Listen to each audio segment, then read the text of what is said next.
You're listening to a DM podcast. We would like to acknowledge and give thanks to the traditional owners of the land we record this podcast on, the Yagara and Turrbal people, and their continued connection to the land and waterways on which we meet. Hello and welcome to Sportish, where we look at life through the lens of sport. My name is Georgie Trickett. And I'm Libby Trickett. And we are so excited to have another guest in the studio this week. We have the privilege of interviewing Dr. Rachel Harris, who is a sport and exercise medicine physician and also project lead for the AIS Female Performance and Health Initiative. Most importantly, in my opinion, you are an Olympic swimmer. You went to the 2000 Olympics, and we are just so happy to have you here today to talk about all the work that you're doing in this incredible space. Well, thank you for the lovely intro, Georgie and Libby, and it's really wonderful to be here. I think it's so great that both of you are doing this podcast and bringing all of these issues to light as well. And I feel really fortunate that I'm involved in this space. Can you tell us a bit about the work you've been doing with the AIS in this space? Yeah, absolutely. So I'm the project lead for the Female Performance and Health Initiative through the AIS. And 5 years ago, we had a lot of people coming to the AIS saying, hey, where do we get evidence-based information for our athletes and how do we support our athletes really well? And I know it seems surprising, but at that point, there wasn't a dedicated arm of the AIS that could actually do all of this. So the Female Performance and Health Initiative was born. And at that point, we started off just looking around menstrual cycle and hormonal contraception. And fortunately, we got extra funding and the program got extended because women are not just about menstrual cycles and hormonal contraception. But ideally, what we're trying to do is to assist our athletes in the high performance space and the people that sit around them to be better educated about the physiology that makes them who they are by provision of educational resources, by guiding, people to the right place. We know that there's a lot of people that are getting their information from influencers and social media, which is wonderful, but also may not necessarily be the perfect education for them. So that's a really big aim for us. The other piece is around trying to promote research in this space, because we know that women athletes are absolutely under-researched and women in general are under-researched because there's a huge science gap in that space. And then the other one is just really to try and provide a bit of leadership in this space, to bring together people from a range of different organisations to get the best out of women, both now when they're athletes. We want them to be winning well, but we also want them to be healthy into the future as well. Yeah, I think that's what's really interesting, Rachel, because I know when we were swimming, basically it was go on some sort of hormone tablet, go on some contraception. And for me, I just regularly, almost always skipped my period because I just skipped taking the sugar tablets.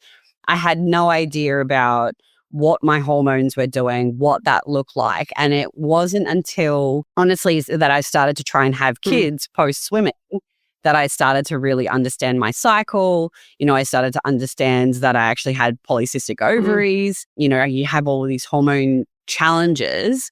Is that something that you've seen kind of pretty regularly? And is that something that you're really trying to change? Because I think it's so important for women in general to understand their cycles and their bodies, but it's actually can be a strength for a female athlete to understand their hormone cycle and to actually train with it. Oh, absolutely, Libby. That story is so incredibly common, and it's absolutely one of the things that we, want to try and change. We know that when young athletes go through puberty and development, they start producing estrogen and progesterone, which actually makes us taller, stronger. It builds muscles. It does all these wonderful things.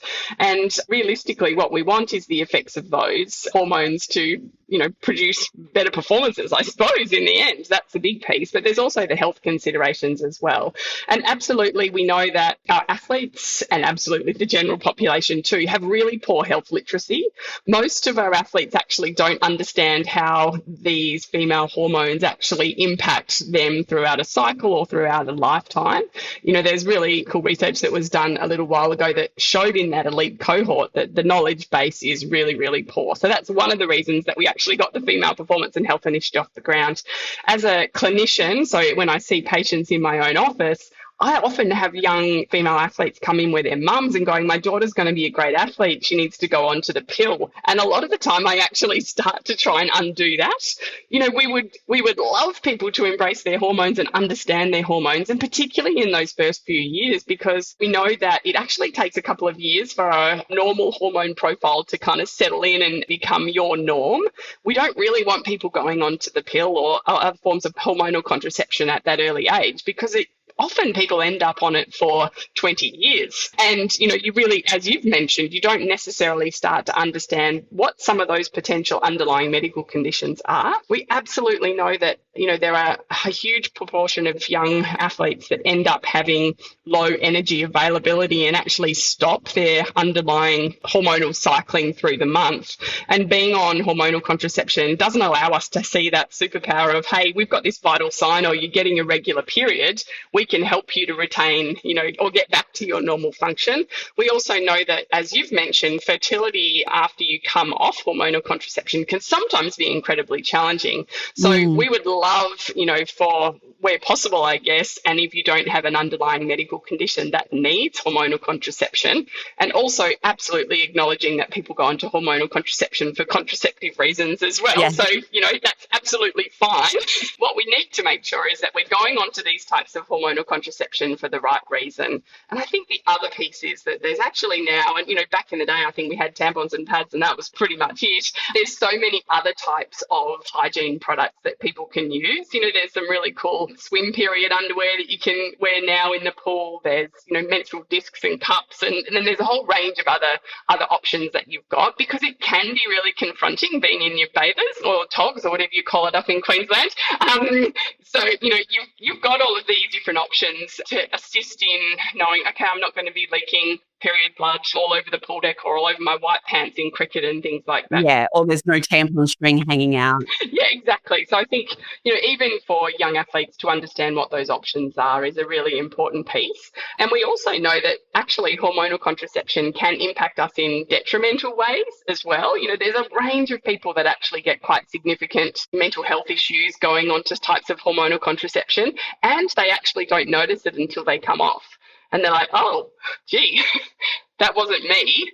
That was, you know, some of the hormones. There's other big things, you know, for people that work or are athletes in land-based sports and tend to do things like ACL injuries or calf injuries. There's also the impact of an increased risk of getting a deep vein thrombosis on some types of hormonal contraception if you couple it with airplane travel and braces and that as well. So we really need to kind of conceptualise that going onto the pill and missing your periods all the time is not always the best option for us. And in fact, understanding how our body works is really important. Rachel, can you tell us about some of the athletes who have really brought to the forefront the need to create some guidelines around pregnancy and postpartum reintroduction of sport?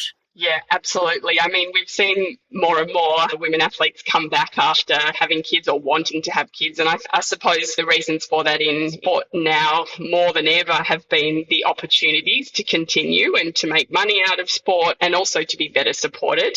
However, we have to think back to, 20 to 30 years ago when we had incredible women continuing to train. And, if we go back to swimming, we've had Lisa Curry who used to, swim after she'd had kids. And there's so many people that are in history. But, more recently, we've got some incredible women that have come back to the Olympic and Paralympic sports and done incredibly well going through that fertility journey. I was looking after the water polo team in the Tokyo cycle, and Leah Yanitsis came back just after having her baby and did that. We've got Keisha Gophers who won a medal at the Paris Games in water polo as well. Athletics, our marathon mums are absolutely incredible. I think it's almost impossible to make a team if you haven't had a baby in the marathon. We think about Jen Gregson and her return, and in the Paralympic space as well, Vanessa Lowe, winning the long jump, Ella Sabljak in wheelchair as well. So there's so many incredible people in that space. And Elise Wood had this incredible journey after the Tokyo Olympics of really wanting to have a baby and continue on in her kayaking career. And she actually went through that whole journey of falling pregnant not long after the Tokyo Games. And with that 3-year turnaround, managed to get back to the Paris Games, in a sport where traditionally you'd think, oh gosh, but how do we actually support these people? And that was we'd have been doing it, but But for sports as well, it can also be quite a confronting piece. So these athletes have really helped us to say, well, we want to hear about your experiences. And, we hear about some of it in the media, but there's also the bits behind the scenes that we don't see. Like, what are those day-to-day struggles and about negotiating with your sport or your coach, or how do I know that what I'm about to do isn't going to impact my athletic career? And I think the really big piece for all of this is that by the time our women athletes are actually getting to the point of saying, hey, I'm ready to have a baby and continue on with my career, most of them have had at least 20 years invested in them, or they've invested 20 years into their sporting career, which is a huge cost to them. It's actually a huge cost to the system as well, the amount of coaching and support that they've had. We know they're going to be great athletes afterwards. It's actually probably cheaper for us in terms of resourcing to keep that athlete that we've invested in. And we know they're going to be great. We know mum's a great athlete. So why not support them in that space? It's actually going to take you 20 years to get another athlete up to that point, right? So I think there's so many great pieces around it. And if we can support them to come back, then that's a really positive thing. I love that there's this initiative now. We talk about the Winwell high performance strategy, and it's all about creating a sustainable and grounded athlete and, making sure that we're taking care of their well-being, not just during sport, but, for life after as well. And I can't thank you enough for the work that you're doing in this space, because when I hear you talk about understanding hormones and how we can not be afraid of it and how we can actually utilize it and make it powerful and understand our bodies, I just think that is going to absolutely transform all of the female athletes who are there experiencing. It makes you not scared of what it is and recognize that it's not just an inconvenience. It can actually be part of your superpower to utilize, train with, work with. Yeah. And I just think it's so incredible, the work that you're doing. And as a former athlete and certainly not one that's going to make a comeback. Never know. You never know. yeah. Maybe 2032 is on the card. Like 47, I'll bring it on. But no, I'm so grateful that, our young women, our kids will have this information. They won't be scared of it.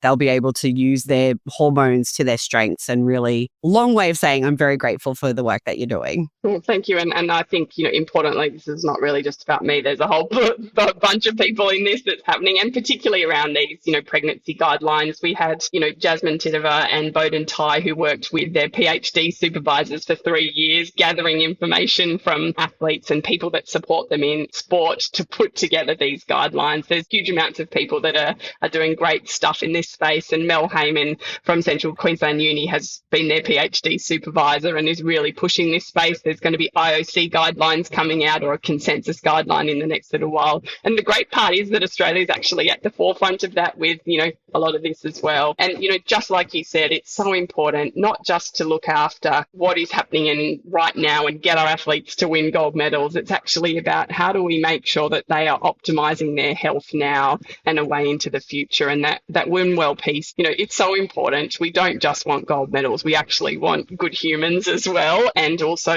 what can we do to support them? Because sport is brutal, right? Like it's really hard. I don't need to tell you about that, Libby, but it's a challenge. And if we can support our athletes through that space, then we're going to be better off. Rachel, it's absolutely awesome. We love the win well strategy, but we also love the connection it has to play well and the flow-on effect that this will have for grassroots sport as well. Thank you so much for joining us today. Well, thanks for having me.